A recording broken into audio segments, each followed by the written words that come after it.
Alexa, turn on the bedroom light.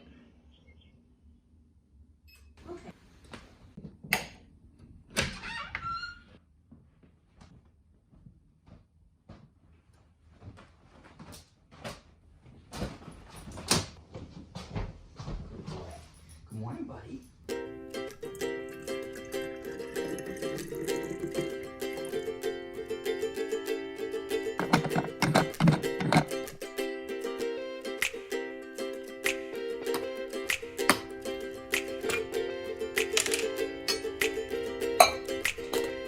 When I wake up to a sunrise beyond the blue skies, to my surprise, the only thing lacking are your eyes looking back at me. What a feeling that would be, dream of what love looks like. And like a lot of thoughts that come and walk by my side, but the only thought I love is the thought of you and me. And think what a feeling that would be. Don't ever stop dreaming, just keep on believing, 'cause it's you that I'm seeing, and it's me that you're needing. Feel like I've been chasing something simple as a dream, but I'm living life alone and know it's you that's what I'm needing. And every time I wanna tell you I believe a lie that's in my head instead of trusting what I'm seeing from my eyes.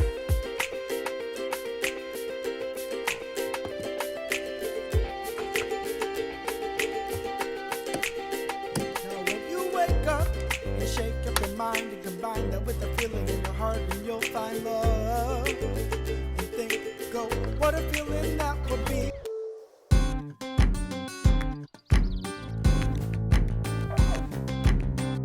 What's going on, guys? How y'all feeling?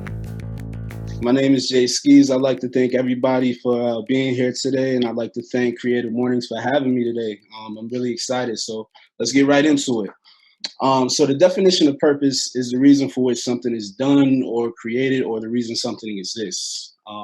Purpose is something that us as human beings have pondered and thought about and discussed for centuries when it comes to our purpose of living and existing on Earth, because it's something that isn't really clearly defined for us. But in my opinion, I don't think it should be.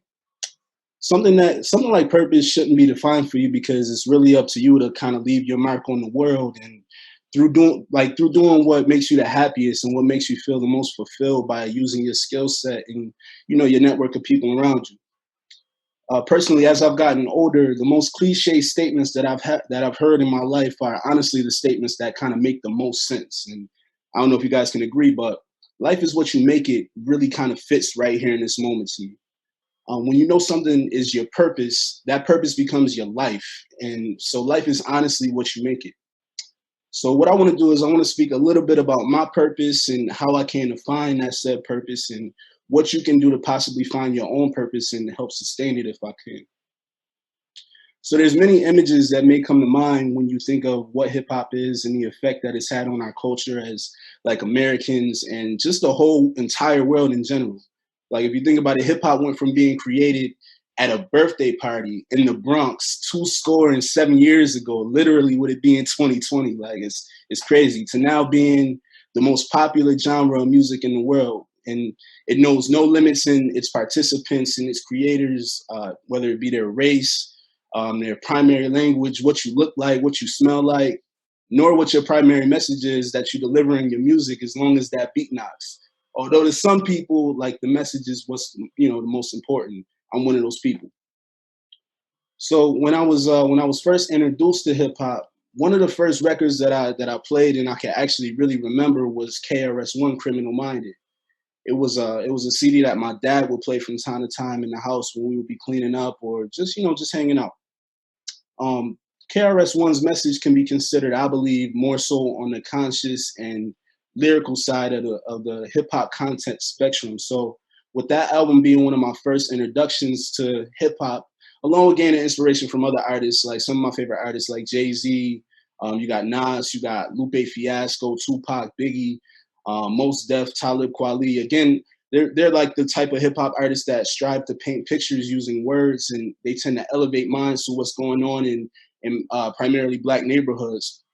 My main goal musically has been to strive to create influential truth to inspire you, the listener.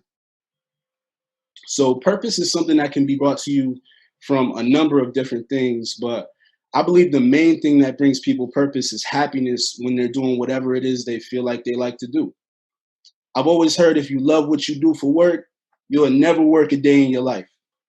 If you go to a Baptist preacher and you ask why they love preaching to their church attendees about God, they'll tell you basically it makes them happy to deliver God's word to people and it makes them happy to help people in need.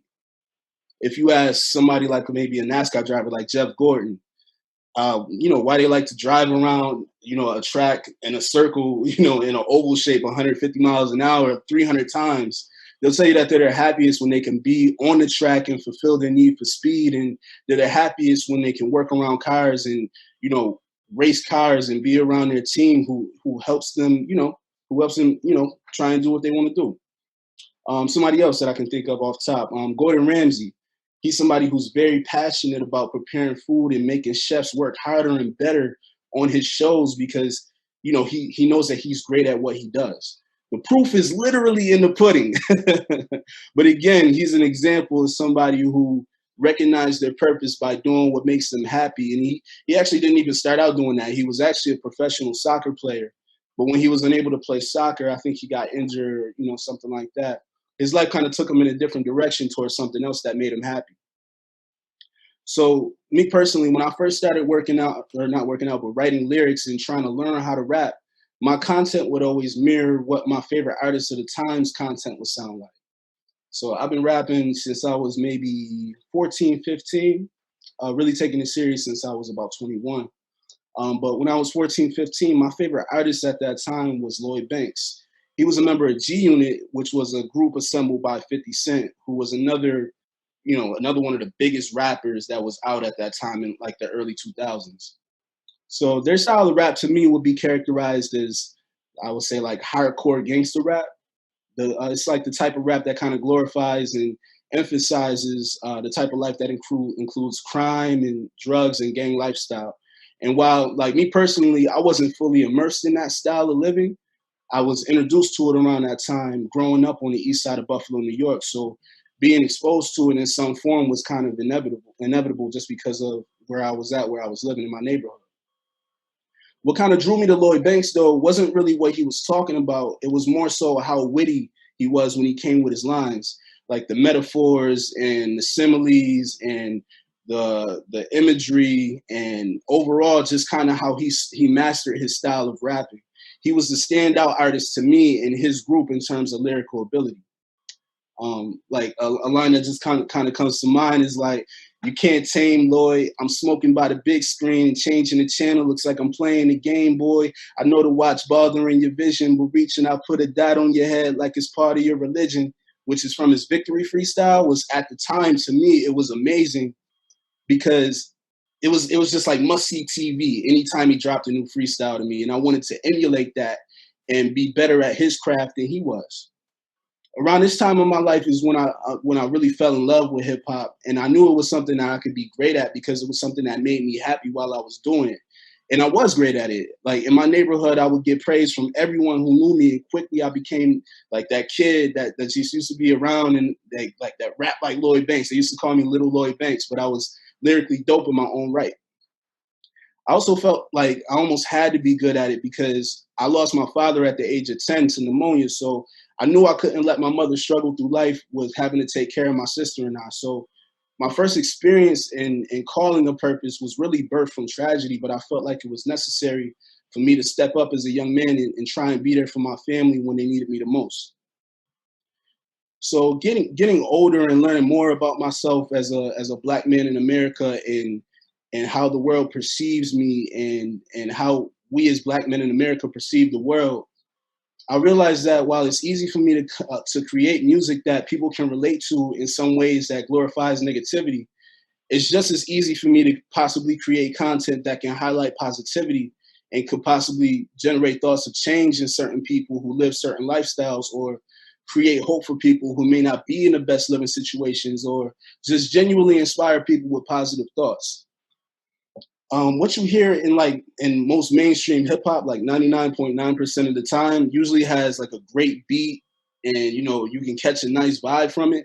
but the lyrical content is usually all the same. It usually has like the same subject matter. It's disrespecting women, glorifying gang lifestyle, glorifying drug use and sales, and and all that. Which is, as a fan of hip hop, like it does sound good and cool, and there's a place for it.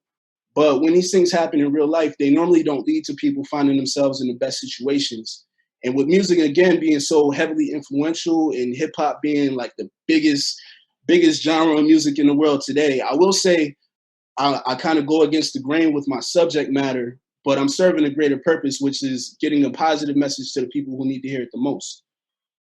I feel like part of recognizing your creative purpose can be recognizing that there's a change that needs to be seen in the world. And although you may not be the definite answer to the problem that you see, you can be a part of the solution, or maybe you just end up being the start of a revolution. You never know. Only time can tell, and all you can really do is just jump off of the porch. Like, don't be scared to jump off the porch. So one song in particular that I actually created is called Smile. If it's cool with you guys, I'd like to go ahead and just rap the lyrics for you real quick, just so you can kind of get a feel for my vibe and my creative direction. I guarantee you, every last one of you guys will smile at least once by the end of the song as well. All right? So let's get into it. I want to see you smile like you just got your taxes. Direct deposit access for 2 weeks will just be established. Living lavish. Let's mall ball on fashion and fabrics and Air Maxes. Let's ride the city wasting unleaded gas in the traffic. I want to see you smile like your W-2s came. I want to see you smile as if you never knew pain. Just smile like your phone is on 100%. A smile like you paid a month up on your rent. Must confess that it feels amazing. When you at your highest high, that's the thrill you chasing. Cause look at what you've been through. I know that you don't smile often, that's not what you into. You say it's for the weak and you defensive at jujitsu. But before the happiness evaporates and leaves you dry, I just want to see you smile bright as sun up in the skies. Can you smile, baby? Hold up. I just want to see you smile, baby. Hold up.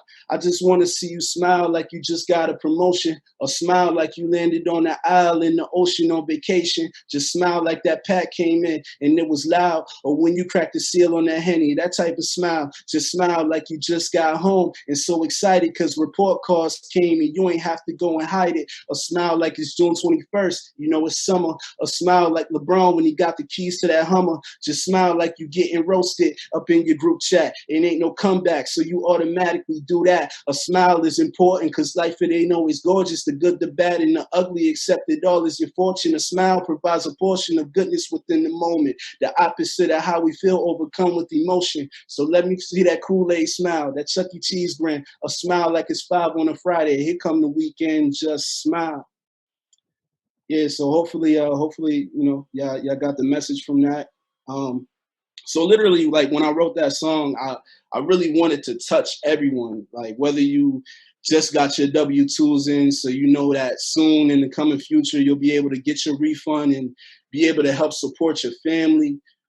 If you just got a new promotion at work, or if you got good grades on your report card, so you didn't have to hide your report card, which may or may not have happened once or twice in my life because I had some crazy grades. But sometimes we get so caught up in life and stress and what's right in front of us that we get as defensive as jujitsu and we forget to smile and appreciate life. Evoking that kind of inspiration in people is something else that gives me purpose, because when I come with an idea and I choose to present it in a certain way, whether it may be complex or it may be something that's laid out right in front of you for you to get, I want my audience to understand, and I want them to get it. Any artist that's courageous enough to present their art to the world for people to digest and critique and love, they always, I don't care who it is, like you could be Van Gogh, you could be anyone. They always want their work to be loved and appreciated and maybe critiqued to a point, but they want you to love it because it's their emotion, it's their invention, it's their intention and their tangible creation that they've made for you to appreciate and learn from. To quote the great Erykah Badu, I'm an artist and I'm sensitive about my shit. And I'm sensitive about it because although I've made it for myself, of course, I've also made it for my audience to appreciate. But in order for my audience to do that, I have to bring my A game and my best foot forward whenever I am in the process of, creating or presenting work to the world, which may coincide with pride, But I also feel like as a creative, you have to have a sense of pride to know what you have created is in fact presentable, in my opinion. So that in turn, for me, is another point of what it is to have purpose as an artist. So purpose as an artist can also come from different challenges that you may feel as an artist to express yourself in more ways than one. Those challenges can come from a number of spaces, be it, it can be relationships, it can be changes that occur in life, it can be personal motivation, or simply, you may lose love for one way that you chose to express yourself in the past, and maybe not lose, maybe you don't lose love for it, but you just may want to express yourself in a different way. At one point in my life, I decided to create something to express to the world, you know, just a way that I felt about a label that the world created for me, which I kind of didn't agree with for a few reasons. Brown Not Black, Live Your Creed is a brand that I created in 2017, where I create hand painted fashion apparel intended to spark conversation between the wearer and the observer, who is enticed by a very general statement that I put in bold letters on every single piece that I create, which is brown, not black. And actually, I'll show you guys real quick. I have one of my jackets here. So this is basically what it looks like. And this is like the design that I put on the back of the jackets.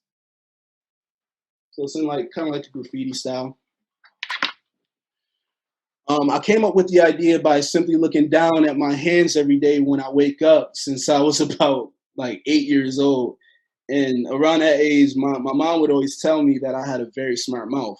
So around that age, I would always like ask myself, like, if I look down at my hands and I see that my hands are brown, why do people call me black?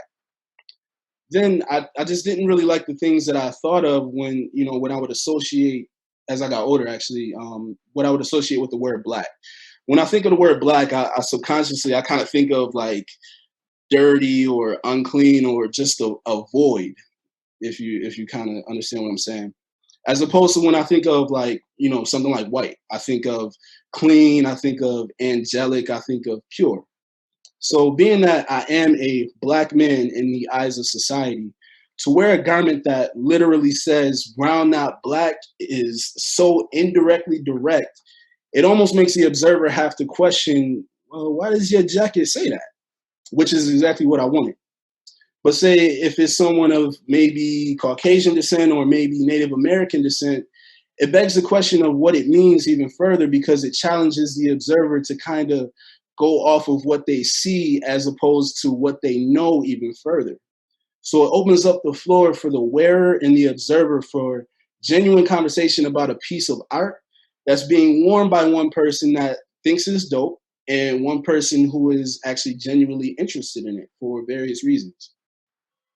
I challenged myself to express myself in this way because I didn't want to be labeled as just a rapper or someone who can put words together, but isn't really an artist, because hip hop has been watered down to the point its artists carry that stigma in the eyes of those who aren't aware of the levels of the craft. I mean, you got your Soldier Boys, and then you got your Lupe Fiasco. So there's a big difference. There's a big, void in there where it's like, okay, you have these type of rappers and you have these type of rappers. So basically I wanted to elevate my craft in a different way. I think ultimately making the decision to create Brown Not Black, Live Your Creed was essential for me, leveling up as an artist, to where I am now, just because I know that I'm not stuck in a box and I'm more than what essentially meets the eye. Just kind of like what I did with the brand, if you kind of see what I did there. If you aren't challenging yourself as an artist to push forward and be better at your craft, you can't level up and realize your truest potential. And that kind of leads me into another thing I kind of realized about purpose as I was getting ready for this talk. Purpose is pretty much all about you being the best version of yourself. If you aren't being the best version of yourself, you can't know what your purpose is, because you're still stuck trying to figure out who you are in the world, and what you like and what you love and what you need to do in order to be the best version of yourself. So how can you tap into your own creative purpose? Let's kind of talk about it in a few ways in my own like personal opinion. For starters, as I mentioned earlier, you have to find something that makes you happy, while you do it.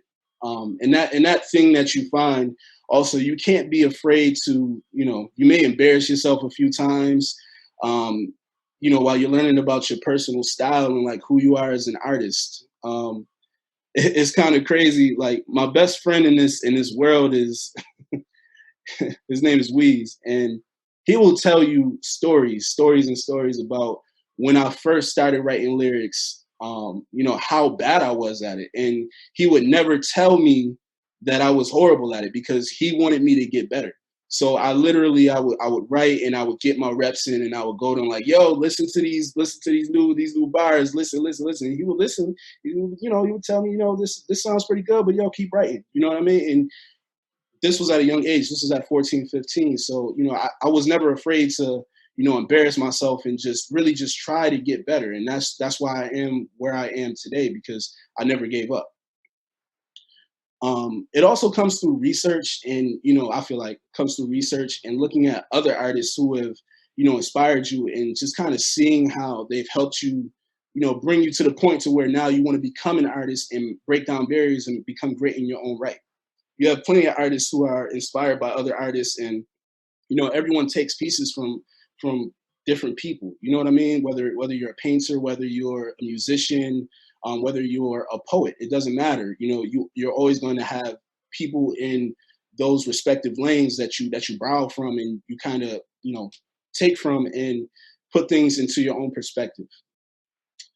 So quick note, the difference between a hobby and a passion is that a hobby is something that you do kind of in your spare time to relax or bring yourself peace outside of your like professional occupation or maybe your career, as opposed to a passion, which you do to be great at because it fuels your love and your creativity and your ingenuity. Remember, it's never too late to find your purpose. It can come at different times in life. Mine happened to be when I was young, which happens with some people, but if it hasn't gotten to you yet, it doesn't mean that it never will. So keep that in mind. Like, you never know what you may run into. Life is full of surprises. Don't be afraid to tap into yourself. There's literally no one else like you in this entire world. Like, you are the most unique person in this entire world. So many people are like tapped into like social media and what's going on around them, and like what they see and what they want, that they don't even know what they like, or they don't even know, the journey that they have to go on to get those things that they may see. There's a quote by Mark Twain that I kind of want to leave you guys with today, along with a question to kind of help you on your journey to finding your own purpose. So the quote, it's a quick quote by Mark Twain. The two most important days of your life are the day that you're born and the day you find out why. So the question I would like to pose to you all is, with it only being possible, like to experience one of those 2 days, like to remember what it was to experience one of those 2 days, because you can't obviously remember, when you were born. If somebody offered to pay you $1 billion to write a short story about the day you find your purpose, would you be ready to accept the offer, and what would the short story be about? So I want to thank you guys for listening. I hope you guys enjoyed the game that I gave you today, and hopefully you'll leave this video conference more inspired than what you were before you logged in. I appreciate you guys listening. Thank you.